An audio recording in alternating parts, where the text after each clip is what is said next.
નવી દિલ્હીના ઐતિહાસિક ગાંધી સ્મૃતિ ખાતે રાષ્ટ્રપિતા મહાત્મા ગાંધીની પુણ્યતિથિ નિમિત્તે એક વિશેષ પ્રાર્થના સભાનું આયોજન કરવામાં આવ્યું। પ્રાર્થના સભાના ગરિમાપૂર્ણ કાર્યક્રમમાં પ્રધાનમંત્રી નરેન્દ્ર મોદીએ ઉપસ્થિત રહી પૂજ્ય બાપુના ચરણોમાં શ્રદ્ધાસુમન અર્પણ કર્યા હતા। સત્ય અને અહિંસાના માર્ગે ચાલીને દેશને આઝાદી અપાવનાર મહાત્મા ગાંધીના બલિદાનને યાદ કરવા માટે દર વર્ષે 30 જાન્યુઆરીના રોજ આ શ્રદ્ધાંજલિ કાર્યક્રમ યોજવામાં આવે છે।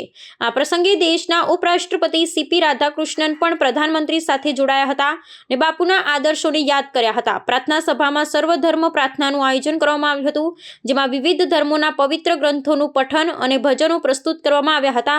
મહાત્મા ગાંધીના જીવન મૂલ્યો અને રાષ્ટ્ર ઘડતરમાં તેમના અમૂલ્ય યોગદાનને માન આપવા માટે કેન્દ્રીય મંત્રીઓ અને અન્ય મહાનુભાવોએ પણ આ સભામાં હાજરી આપી ગહન આદર વ્યક્ત કર્યો હતો। ગાંધી સ્મૃતિ ખાતે આયોજિત આ કાર્યક્રમ દ્વારા નવી પેઢીને બાપુના વિચારો સાથે જોડવાનો પ્રયાસ કરવામાં આવ્યો હતો। સમગ્ર દેશમાં આ દિવસે 2 મિનિટનું મૌન પાળી શહીદોને અંજલિ આપવામાં આવી હતી।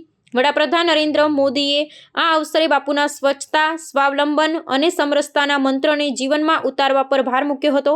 આ સભાએ શાંતિ અને સદ્ભાવનાના વૈશ્વિક સંદેશને ફરી એકવાર દોહરાવ્યો છે, જે આજે પણ સમગ્ર વિશ્વ માટે પ્રસ્તુત છે।